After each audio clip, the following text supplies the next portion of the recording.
मेरे प्रिय साथियों, आज महाकवि भक्त शिरोमणि रैदास जी का एक प्रसिद्ध पद है, अब कैसे छूटे राम रट लागी। ये 9th क्लास की पुस्तक में है, गंगा में। तो आज हम लोग उसका अध्ययन करेंगे, उस पद को पढ़ेंगे, एक एक लाइन का अर्थ समझेंगे, भावार्थ समझेंगे, शब्दार्थ समझेंगे। तो आइए वीडियो शुरू करते हैं। अगर आप नए हैं तो चैनल को सब्सक्राइब करिएगा, बाद में अच्छा लगेगा तो लाइक और शेयर भी करिएगा।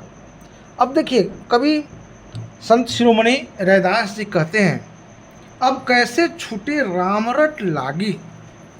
अब राम का रट कैसे बार बार जो दोहराना है उसी को रटना कहते हैं। मेरे मुंह से तो बराबर राम का ही नाम निकलता है। हालांकि रैदास जी के विषय में थोड़ा जान लिया जाए।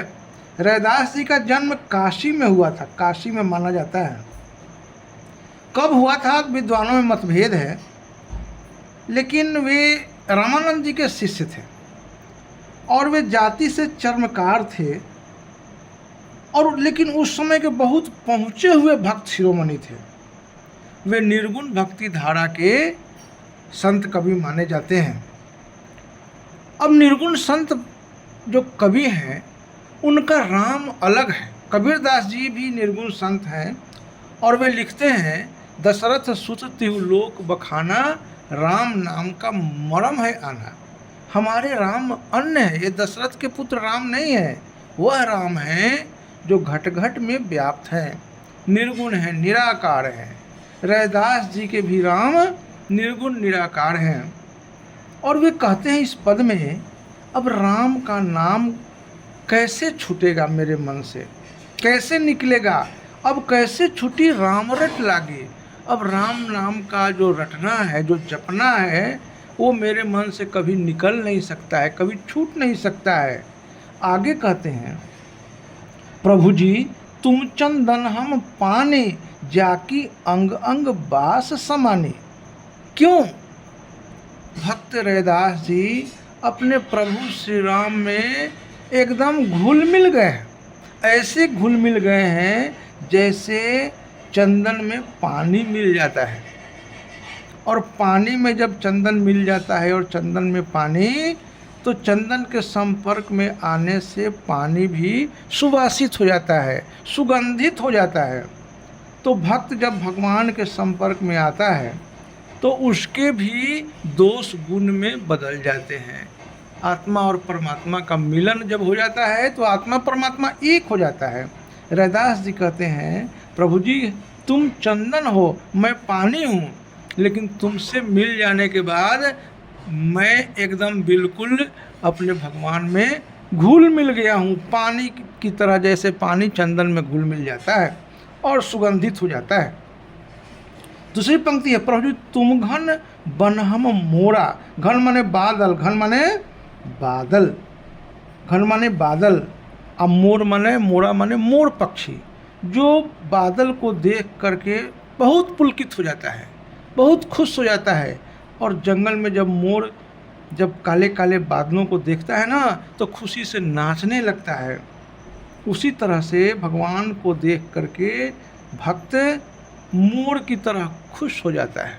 रैदास जी भी अपने भगवान के सानिध्य में आने से मोर पक्षी की तरह प्रफुल्लित हो जाते हैं, खुश हो जाते हैं। जैसे चितवत चंद्र चकोरा। चंद्र और चकोर का प्रेम बहुत प्रसिद्ध है। ठीक उसी तरह से भक्त रैदास अपने प्रभु भगवान को निहारते हैं, देखते हैं, जिस तरह से चांद को एक टक लगातार चकोर पक्षी देखता है, जिस तरह से चकोर पक्षी चांद से प्रेम करता है, भक्ति करता है, उसी तरह से महाकवि रैदास जी अपने भगवान से प्रेम करते हैं, भक्ति करते हैं। वीडियो अच्छा लगता हो तो लाइक और शेयर करिएगा दोस्तों में, क्योंकि नई पुस्तक है, बहुतों के पास अभी नहीं है। आगे कहते हैं रैदास जी, प्रभु जी तुम दीपक हम बाती, जाकी जोत बढ़े दिन राती। आगे रैदास जी कहते हैं कि तुम दीपक हो और मैं उस दीपक का बाती हूँ।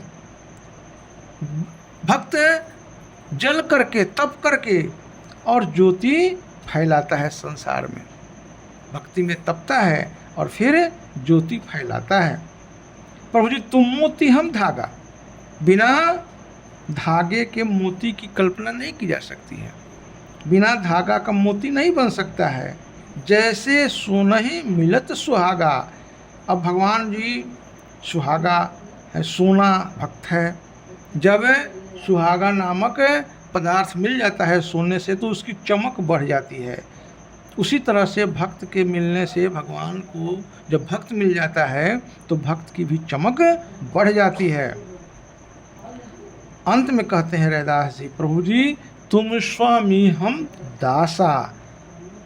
दास भक्ति है रैदास जी का, वो भगवान को अपना मालिक मानते हैं, स्वामी मानते हैं और खुद को दास मानते हैं। ऐसी भक्ति करे रैदास साहब। रैदास जी दास भक्ति करते हैं, वे प्रभु को, भगवान को अपना स्वामी मानते हैं और खुद को उनका सेवक मानते हैं। शब्दार्थ है बास माने सुगंध, रटी माने बार बार बोलना, घन माने बादल, मोरा माने मोर पक्षी, सुहागा सोने की चमक बढ़ाने वाला एक तत्व है। और रैदास जी का भी जन्म काशी में हुआ था और वो निर्गुण भक्ति के कवि थे, रामानंद जी के शिष्य थे और चर्मकार थे, लेकिन उन्होंने भगवान की भक्ति के कारण भक्त शिरोमणि की पदवी धारण कर ली। अच्छा लगा हो तो लाइक सब्सक्राइब करिएगा, दोस्तों में शेयर करिएगा। फिर अगले वीडियो में मिलेंगे, तब तक के लिए धन्यवाद।